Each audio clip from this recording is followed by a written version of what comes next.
broadcast network, AFTERBUZZ TV. Over 20 million weekly downloads in over 150 countries, and your number one source for after-show entertainment.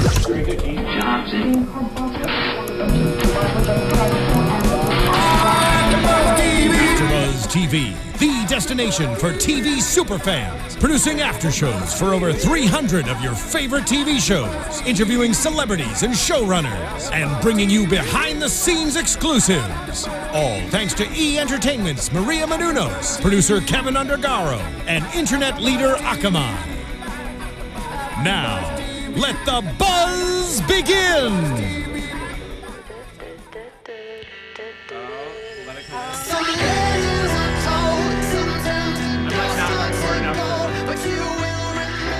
Hello, everybody. You are watching and listening to AFTERBUZZ TV's Spotlight On. I'm Jason Ikeler. This lovely lady to my left is Jillian. Leff. Hi, guys. Before we get started, we want to make sure you are subscribed to our YouTube channel. If you comment, we'll write back.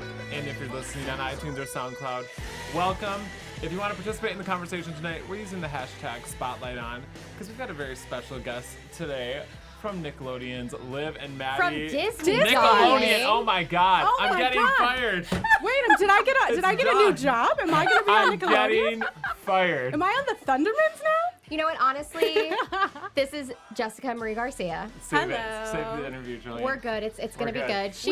We were really good friends until I was now, going but it's so fine. smooth until that point. Welcome. Hello. You may recognize her as Willow on Liv and Maddie. Yeah. One of our favorite shows on On Disney right Disney now. Channel. Jason's I favorite know. show. He never misses Listen, it. you know what? I think I the watched whole. both channels, okay? I think maybe Fall Out Boy in the beginning threw him off a little It bit. did. I It meant did. it too. You know, he's more of a Fifth Harmony boy, so. I know I There's am. nothing wrong with that. Thank I love you. Fifth Harmony. Well, let's talk about you Please. on the Disney Channel. Before the Disney Channel, we want to take it back to the very, very, very beginning. How did you get into acting in the first place? Well, I'm pretty positive that I came out of the womb like saying a sonnet or a monologue of some sort. I've always been incredibly dramatic. I gravitated towards acting like at a very, very young age. Since I was a little kid, I'm an only child, so I would make up my own friends. And like pretend that I was doing certain scenarios and scenes with them, even though there was no one there.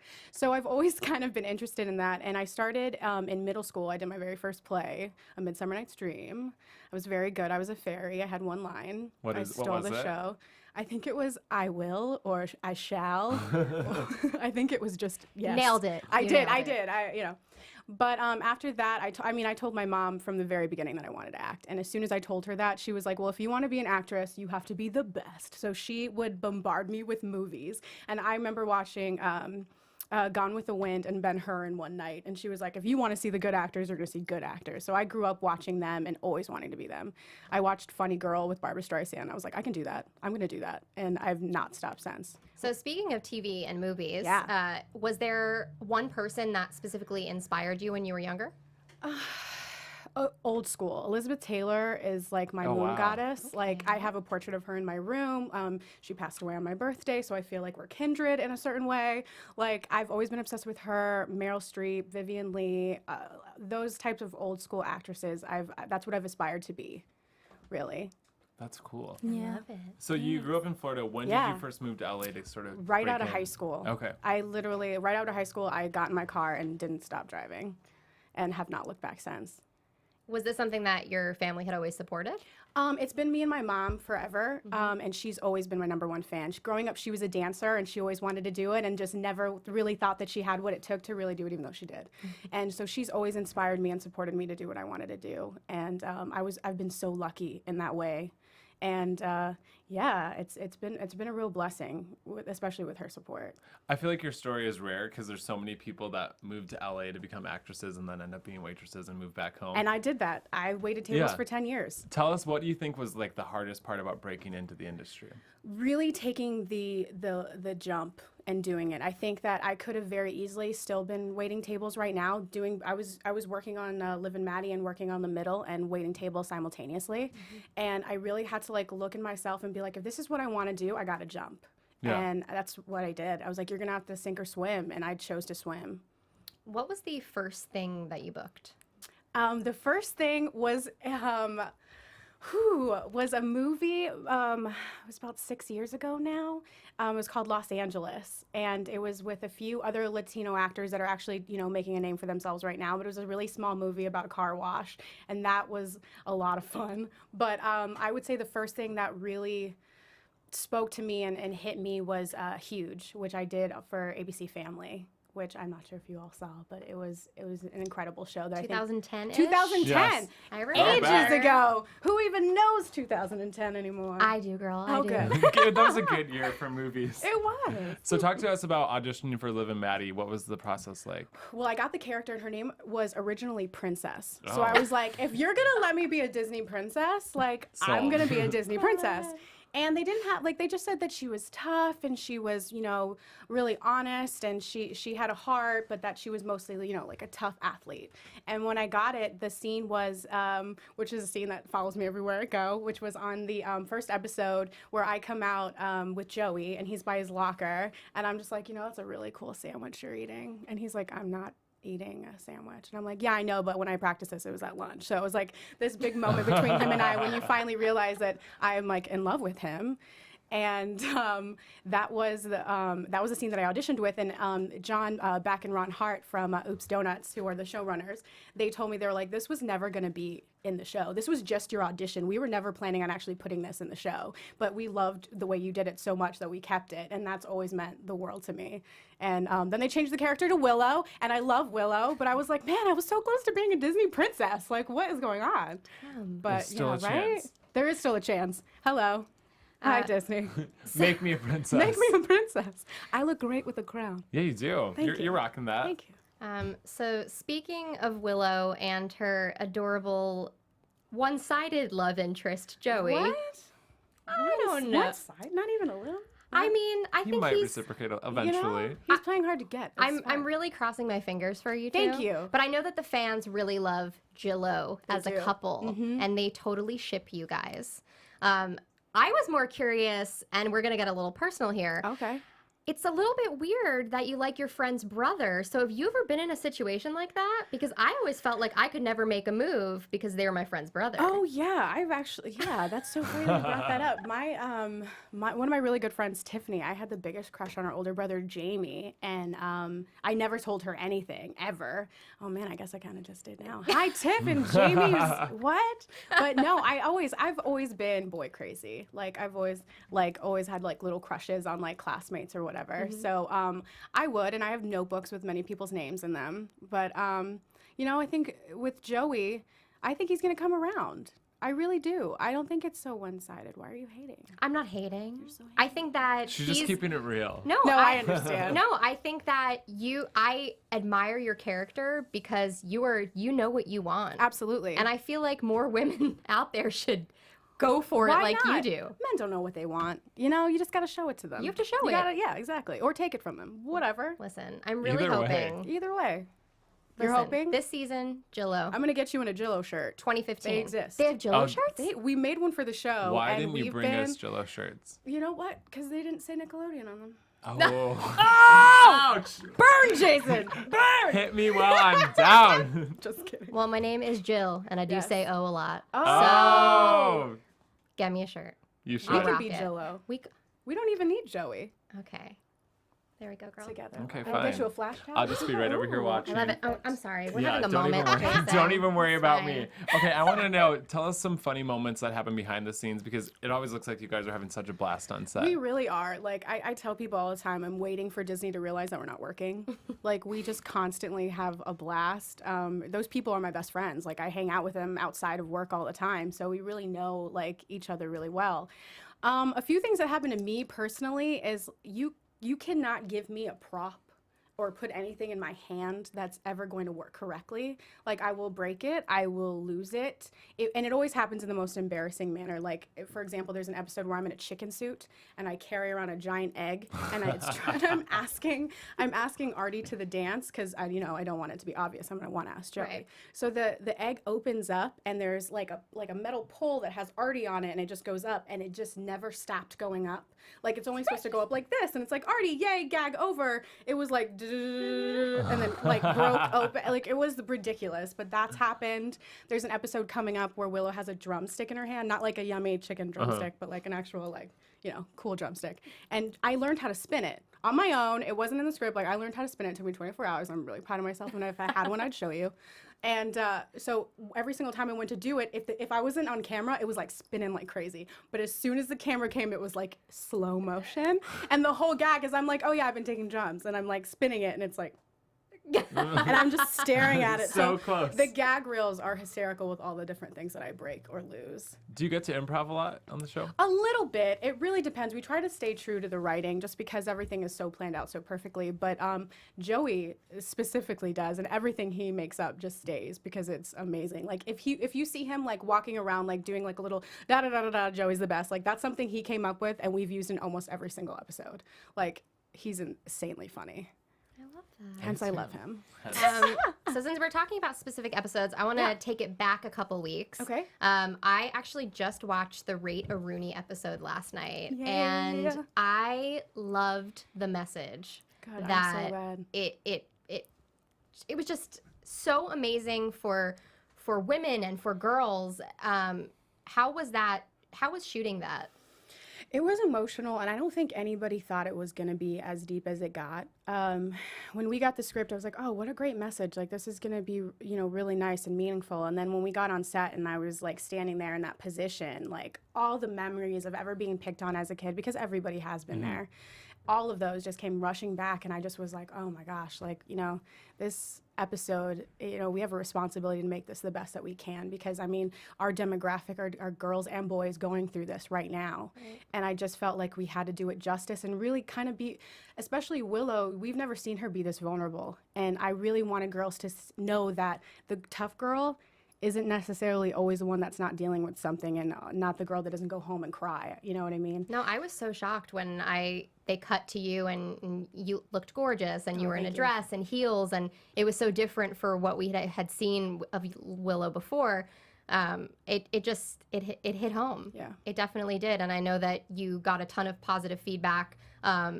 What were some of the tweets like that you got after that show? A lot of it was just girls being like, thank you.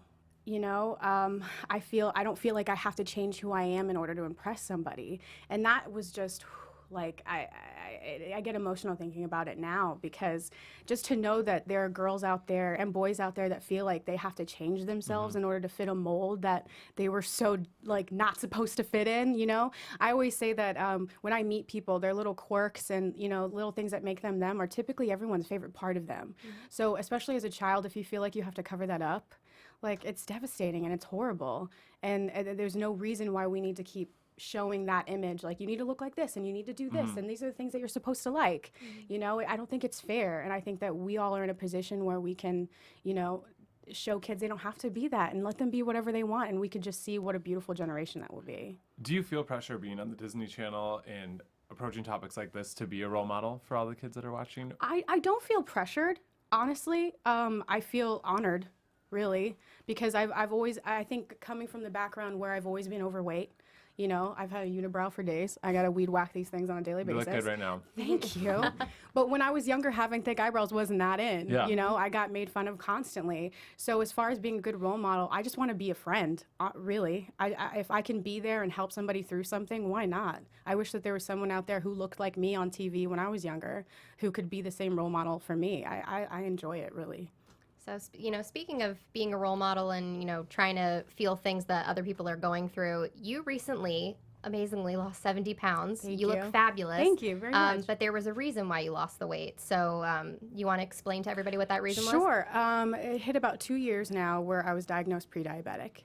And that was just the shock of a lifetime. I think when you're younger, you never think like that's something that could ever happen to you. You feel really invincible, and that's something you read about, that's something that happens to other people. So when I found out, it was literally just because I hadn't been to the doctor in a while. And everyone in my family was like, you need to go to the doctor. Why would you not go to the doctor? Go. So I finally went, and when they told me, I was just in shock. But I kept saying to myself, I was so lucky that it was pre-diabetic. Right. And it was something that I could change.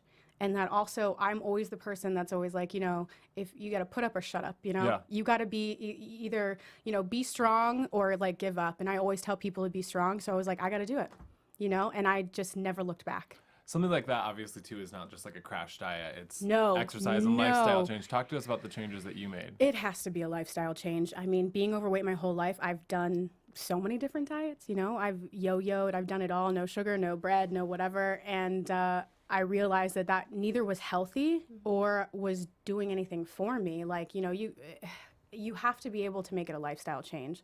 So I went into my kitchen with a garbage bag and was like, what doesn't need to be here? And it's funny now looking back because it's so absurd, but I was drinking like 9 cans of diet soda a day. Like, I lived and breathed it. And I was like, well, I wonder why I was pre-diabetic then. But it was just changing everything, the way that I ate, the way that I drank, you know, like I was a couch potato. I love TV, you know, I would DVR everything and just sit for hours and hours and hours and realize that the whole day was gone. So I had a lot of things to change. But once I did, I just honestly never looked back. And how much better do you feel now? Oh my gosh, a lifetime better for so many different reasons. And I just think it's so important that the youth that we affect knows that I did that for health reasons and not because I wanted, you know, to be like a size whatever and emulate that, because that's not what I was trying to do. Right. What's your advice to sort of young girls that are going through similar things on how to, you love yourself and you love your body and Right. how to do that in a healthy way? The most important thing I would say is to educate yourself. I didn't know anything about nutrition at all, so I took the time to know what it is I was eating, how to cook the things that I wanted to eat, and substitutions and things like that. Other than educating yourself on that, I would think that you just have to start. It's one day at a time. You know, you're not going to get instant results, but that's okay. Like I always say that, you know, you're a life years away from people that are sitting on the couch right now. You know, and it's really important to just know that you're worth it and that it does get better, but you just have to put that effort in. That's deep. I feel like Jeez, I'm like, good. oh my God. You get a God. You get a God. Jeez. Yes. Okay, well, to switch gears a little bit. Oh, shifting. I know that you are a big sports girl. I am a huge sports And I went to school in Boston, and a little birdie told me that you're a big Celtics fan Huge and a Celtics Bruins fan. Huge Boston Bruins fan. So I want to know who you think the sexiest player on either each team team? is. Because, Okay. you know, All right. going to Well, school in Boston, I'm we gonna had our own say- opinions. I'm going to say for the Celtics, I'm going to go Jeff Green Okay. because, you know, he had heart surgery a few years ago because that's what they only say whenever he's playing the game. And I'm like, you know, he's a really good player too. Let's just talk about his heart surgery again. And as far as the Bruins, that's like choosing between my children. Like I don't have any, but if that would be the case, Jason, she is like diehard Bruins you fan. I don't have you no don't idea even what's know. going It's on right hockey, now. and these are their colors. So Okay. I really love this. But I'm gonna have to say Patrice Bergeron. I'm gonna say for as far as the. Do you know who that is? Yes. Okay, good. Yeah. Yes. Really? Who's your favorite? Well, Tyler Sagan. Oh, but he's gone. Well, he was there when I was there. Yeah, I know. Okay. And he's a looker too. I went- I Yeah. feel like. But yay, go not Dallas. Even though We used to see him out at the bars, you know. Oh. Big I'm Boston sure. town. Okay, enough It sports is. talk. What? Oh, I'm Ladies. sorry, we didn't even move Jason. on to football. Nothing. Okay. No, I don't know what that is. Let's talk about the future for you. What is your dream role? Ooh, something edgy. Edgy? Something edgy and a little darker, maybe where I have like a much darker past, or like a crime fighter, or I just want to be able to show women in all sorts of lights. So as far as that, you know, I just like to act. So just give me any role. I'll be Keep on happy with acting. it.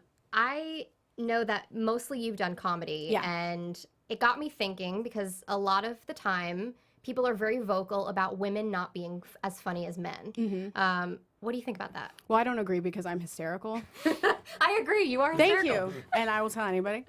I don't think that's, I think it's so ridiculous that people think that, because I could continuously name off women that I think are absolutely amazing and funny. Who do you think is Lucille amazing? Ball, you know, Gilda Radner.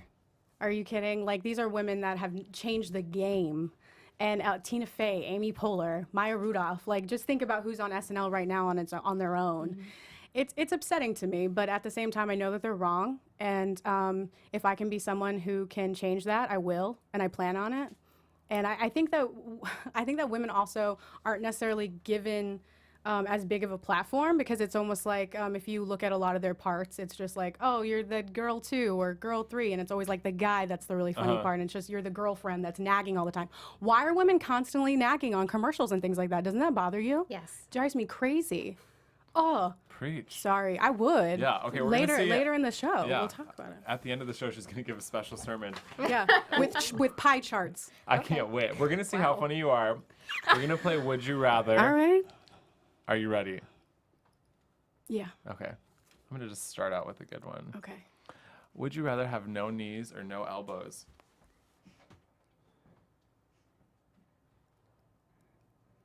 No elbows. Why? Because I gotta walk places. People can hand me things. Try to grab your glass with no elbows. I don't know if you can. Oh, look at that. Oh, You did it. Good I work. kind of used an elbow. That was cheating. That was close enough. We'll take You it. could just throw it at my face. You just be like, I'm thirsty. would you rather live without music or television? I know. Would I hear the music in the television if I was watching television? Oh. I was Guys, going to say, did we one of think these these pays through? the bills. Yeah, I would have. Like, I don't even want to utter the word, but I would have to say without music. And I know, like, all my friends that are singers are so mad at me right now. I'm so sorry. Yeah, you have no heart. Sorry, Dove. Sorry, Dove. Sorry, Jordan.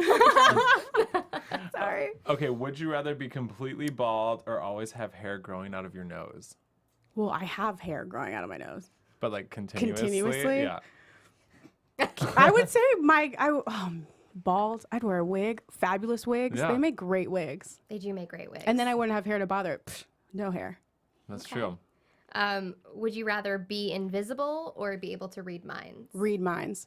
Are you Why? kidding? Whose mind do you want to read? Oh, yeah. Who's mine? Anybody.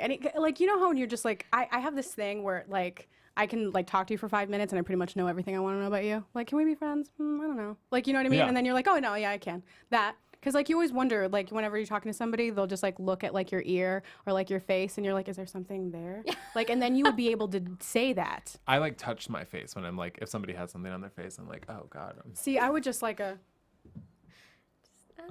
like, you know, like a Just little a bit little more of a twitch, head yeah. nod for that. No, but I get really self-conscious when it comes to stuff like that. I'm like, is there something in my teeth? I think you should always tell. Okay, would you rather be rich and ugly or poor and good looking? I would. It's hard. That's really hard. Also, it's very subjective, though. That's true. You know what I mean? Because I've always been into people that people are like, oh, they're not attractive. I'm like, what's wrong with you? So I'm gonna say ugly and no. What is it? Poor and good looking, or rich and poor and good looking? rich and ugly? Because then you can just like buy your friends. That's what I was thinking too. Or like by Right? your face. Is that like the There's so many most options. wrong message to give buy out? your face. I'll just buy people to say nice things to me. Listen, you have said a bunch of wonderful things so good, I'm far. glad. Yeah, So this you is just saved a, it. We just wanted to end it on a really positive a note. silly game. A silly game. What can we look forward to on this season of Liv and Maddie? Ooh, there's tons of music coming. So much music. Music coming from people I don't think that you are looking like that you would think Okay. are gonna have some music. It's gonna get crazy. Liv and Maddie gets intense in a few episodes. Like it's really exciting. I'm really stoked for everybody to see it. There's craziness. There's love drama. Oh yeah. Jillo, No, love drama. Is Jillo happening? You know, we Drop might a have to hint. wait for season 3 for Jillo Okay. to happen. I'm gonna like make a blog about how everyone should make Jillo happen. The writers just need to look on Twitter. I know. No. Check the People Jillo want hashtag. Jillo. They to know that happen. they know. I think they're just like toying with me. It's like they know working. I want it, but they just don't want to give it yet. Like, Why all the just make love her for hold on a Dove? couple more.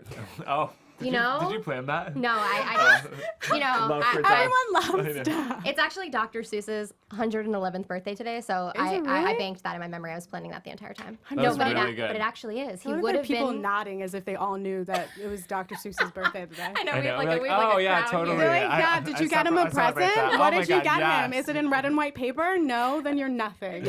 Okay, Jessica, what else do you have coming up for the rest of the year? Ooh, well, still tons of Liv and Maddie. There's going to be a lot of Willow coming up, and you know, just there are a few things that we are in the works, but I really can't You can't delve say. into it. But I am Okay. finishing a short film that I'm writing and directing and going to be Oh. in. So look out for that. We Jack of all will. trades. So in the meantime, where can we find your social medias, your website? Plug Ooh. away. Well, follow me on Instagram at Jess_M_Garcia, because I don't know if you know a Jessica Garcia, but I know several. There are a bajillion people with my name. Also, Twitter at Jess Marie Garcia, and check me out on Wikipedia. Perfect. Love it. Jillian, where can we find more from you? You can find me on Twitter and Instagram at Jillian Leff, on my Facebook page, Jillian Leff Official, and I also host the Foster's After Show on Tuesdays at 8. Perfect. And you can find me on Twitter and Instagram at Jason Ikeler. Thanks again, Jessica, for coming Thank you in so today. much We for had having so me. much This fun. was a blast. You're not going to get rid of me. Make sure to watch Liv and Maddie on the Disney Channel. Disney! Sunday at 8 Disney p.m. Channel. We will see you guys back in here next time. From executive producers Maria Menounos, Kevin Undergaro, Phil Svitek, and the entire AfterBuzz TV staff, we would like to thank you for listening to the AfterBuzz TV network. To watch or listen to other after shows and post comments or questions, be sure to visit AfterBuzzTV.com. I'm Sir Richard Wentworth, and this has been a presentation of AfterBuzz TV. The views expressed herein are those of the hosts only and do not necessarily reflect the views of AfterBuzz TV or its owners or principals.